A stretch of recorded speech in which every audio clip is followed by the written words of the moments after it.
something that Nojima said, which is really just confirming what is happening for me. And I haven't seen anyone talk about it. He's saying that for his part, he wanted to ensure that the story centered around Cloud. Now, I don't know about you, but I don't want to over analyze it. I don't want to run away with it. But why would you say that the story would have to be centered around Cloud in Remake?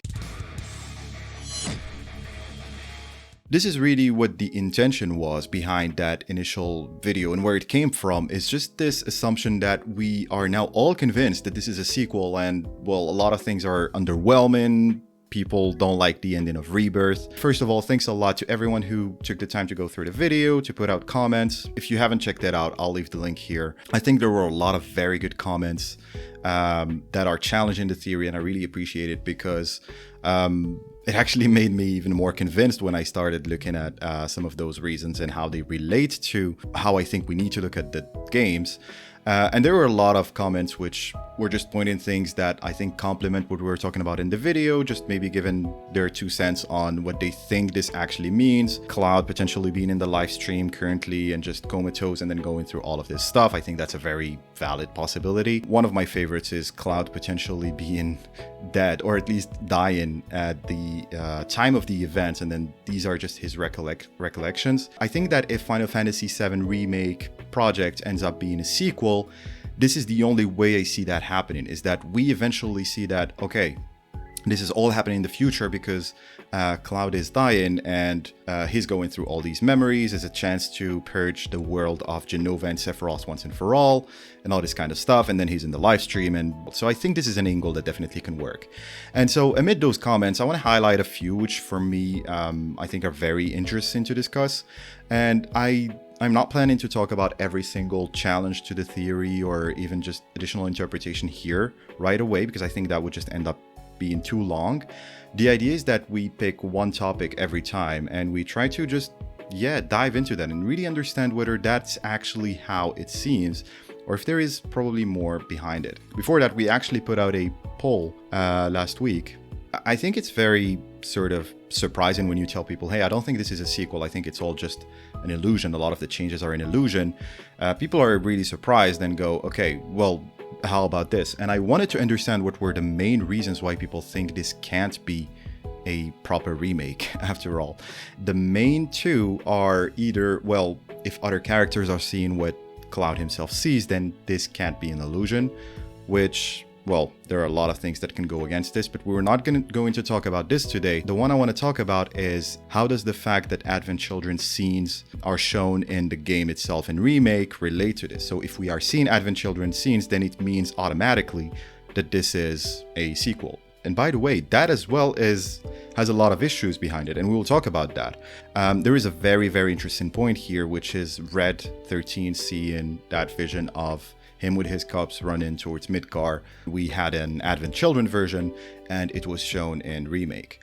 The reason we're seeing Advent Children scenes in Remake is simply because they can't bring 1997 original game scenes, cutscenes, and put them in Remake. It's just, visually it doesn't work. This is for me the only reason why they use the Advent Children scenes, by the way. And people seem to think that now, okay, it just indicates that it has happened before Remake. And another point, as we said, is Red looking at those visions and seeing himself running towards Midgar being interpreted as, okay, this is the bad ending. I really don't know how I feel about this. I think hopefully it is explained in part 3, but I don't think it just guarantees that, okay, now this ending is bad and we need to take that for granted and we need to buy into the plan of trying to change fate or whatever. I think this trick happens a lot. So if Sephiroth and Jenova want Cloud to believe in something different and to abandon reality and to pursue new and, delusional realities, then you bet that Red 13, who appears to Cloud in that scene, if he's an illusion, would say that this is a bad ending. I read another comment as well. So the idea is that because we have flashes of Aerith and Holy in part 1, then it can't possibly be a remake. And Holy is glowing green, showing that it is indeed the OG game memories he's seeing. First of all, I really don't think it's that simple. I really don't think we now have a different color for Holy, and so this is going to help you differentiate the worlds. More importantly, if we go to the next one, and very important clue, and I think that people are not talking about this enough at all, and that is Ever Crisis. If you look at Ever Crisis, well, you can very clearly see that the materia is white. So if Ever Crisis is a reconstruction or proper remake of the original game events, then why does it have a white holy materia? Shouldn't it have a green one? Please don't start me on the game labeling a new chapter The Truth Revealed, as in, hey, this is what really happened in Rebirth at the Forgotten Capital, and then just proceeding to show you the exact same sequence as the original game. As in Cloud trying to attack Aerith, not being able to, I think just his friends calling him, and then he pulls back, and then you have Sephiroth coming, obviously doing what he does best. So I don't think that people give enough thought to that scene from Ever Crisis, especially that the game tells you the truth revealed. So that sentence is amazingly telling. And Ever Crisis just took everything visually from Remake and Rebirth. It's clearly within the same universe. It's clearly the same story. And I think the trick here is that it's telling us that this is being shown from a different angle. That's all it is. And so the next one I wanted to talk about is, we're still in the topic of, can this be happening after or before Advent Children? There is someone who's mentioning Max when he first started talking about the idea that Remake was a sequel to the original and how that was not well appreciated and so on. Well, first of all, I was actually on that train for a very long time. You know, by the end of Remake, I was very excited because I'm not going to say that I was bored by chapter 18, but there was definitely a feeling of, okay, this is the remake. You know, you were waiting your whole life for a remake of your favorite game, and then you play it and you're like, I just want more, right? And the fact that they introduced all of those changes in chapter 18 just made me go, this is exactly what I want. Now there is more. Now I'm experiencing the same feelings that I had probably 30 years ago. It's obviously not going to be the exact same delivery as we know. And I was fully on board with that. But after playing Rebirth, I just, I dramatically changed my opinion.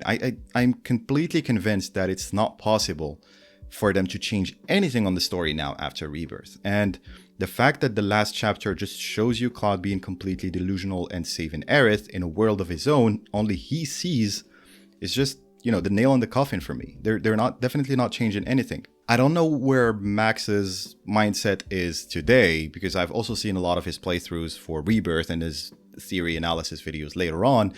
I think everyone is just on the fence now, not sure where this is going. You have a lot of people who are saying, you know what, this might end up not having a lot of changes, not as many changes as we thought in Remake. And rightly so, given how Rebirth played out. Going to my next point, this is really just the core of the video today, which is Advent Children, and how those visions seem to indicate that we are actually seeing a sequel, right? While you're fighting the Whispers, you have this information about them, which is that they are entities from a future timeline manifesting in the present day, fighting with a sword to protect the future that gave shape to it, blah, blah, blah. Obviously, it was confirmed that these are linked to Kadaj, Laz, and Yazoo from Advent Children. So it's basically manifestations of themselves in the past. The game itself says characters that appear in Advent Children are coming to you here in Remake from the future. So if we are playing in Remake and these are entities coming from the future once again, then surely Remake takes place before Advent Children, because the game itself tells you that timeline-wise, Advent Children is coming after Remake. So I know that people seem to take this in the direction of multiple worlds and multiverse, basically. And I think by now, a lot of us are starting to really be convinced that this is not a multiverse at all, and Square have been very clear with that. So if the game is telling you this is in the future, then you gotta trust it. Advent Children does happen after Remake. This is what Whisper, Rebrum, or whoever says himself, right? I spoke in the video about why would fate present itself as Zack's fate, right? Basically, why is Zack's destiny the most important thing in the world in Remake, apparently, and then Aerith's later on. Likewise, the question is, why is Destiny about the three brothers? Why is Destiny about the remnants? Also just wanted to talk about, I think there is a lot of word spaghetti that is happening online with the AC will be linking up to Advent Children and lead into it. I really don't think it's that deep. It's going to link to AC. but it's not going to lead up to it. For me, this just doesn't make any sense. And I think they've been super clear. If you look, for instance, at this interview initially from Nomura, which I was talking about, obviously they did not want to make a one-to-one remake, but very clearly by the end, he says, if you play right through the end, it will link up to Advent Children, so you don't need to worry about that. I don't think you could interpret this as, okay, there will just be references to Advent Children. And the second one is where I think Kitase came back and said, okay, let's just close this chapter once and for all. And he was talking about how Remake is going, and he was saying that in the end, we are finally going to link up with Advent Children and is going to be part of canon. My understanding of the whole situation is that I believe Nomura first said it just like that, and then it was maybe just trying to reassure people. And I think that was not welcomed the right way, or people were even more confused. And I think this is where Kitase just decided, you know what, timeline-wise, Remake takes place before Advent Children. It's literally saying, hey, this is before Advent Children. So I don't think you can be more clear than that, right? And when you look at some of the other things they're saying, I don't think anyone wanted to change the story wildly, is what he's saying here. They wanted to make sure that it doesn't become stale, obviously, because now they have us talking about this for 10 years. But at the same time, we are still basing that on Final Fantasy VII. And I will put up a few quotes, which I think for me just reinforce that. If you look at the Ultimania, the remake Ultimania. Now, I know that in the video I spoke about Ultimania as being, not giving you the full story, and I'm fully aware of that. When we try to overanalyze them to understand whether there is a clue given somewhere that could explain a mystery, I don't think that works, because I just don't think that they will put something there that will add anything to what you already know.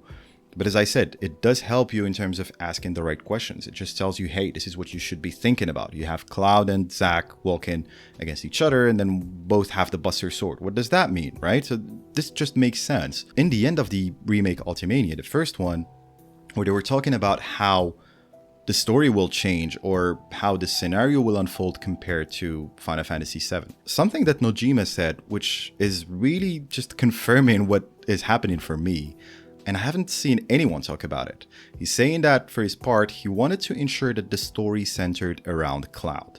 Now, I don't know about you, but I don't want to over-analyze it. I don't want to run away with it.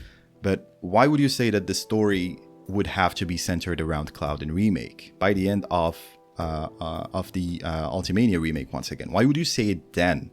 It just seems very weird to me. And with the video, I know that this is the assumption, so I might be just looking at clues which confirm that. Hopefully I'm not, but this just stayed with me, and it's something very, very interesting if you think about it that way. But for me, the most important quotes are the following. So with Nojima also saying, I'm also approaching the scenario on the assumption that the story will essentially follow the flow of the original. This does not, once again, does not seem like someone who is saying, we are bringing something new. And the reason I am saying this is just to go back to that assumption that Remake happens after Advent Children, which we have come to believe for years, when we have the writers themselves within the Ultimania, which people really love overanalyzing, saying, we will follow the same flow of the original. We are assuming that we will follow the same flow of the original. And you even have them saying, hey, please be assured that Final Fantasy VII will continue to be Final Fantasy VII, even in the remade version. You have Kitase saying, we're not planning to make what comes next entirely different from the original version. I don't know where or when we have started to believe that there is no way this is a remake anymore. It's 100% not a one-to-one remake, we know that. I think there are a lot of possibilities with Cloud being at the center of all these mysteries and illusions and changes. One of those theories, which for me is still strong, but I can understand that there are a lot of other ways to look at it. It's very possible, as we said, that he's still in the live stream in Mideel and he's hallucinating all of this. It's possible that this is him dying in the future, going back over his life, and Sephiroth is obviously messing with him because he's in the live stream. It's also possible that I think I saw a lot of comments of people saying, hey, this could still be about Cloud to a certain extent, but it's also possible that there is an overarching, plot happening around the fate of the planet with the white black whispers and so on. And I'm entirely on board with that. It's still possible. I mean, it doesn't have to be just one out of these. It's probably a combination. I still think that a lot of the scenes we take for granted, the singularity, the fights with the Harbinger, all the things about the dream worlds in Rebirth, waking up and hearing the voice of Zack from Terrier, which doesn't make sense to me.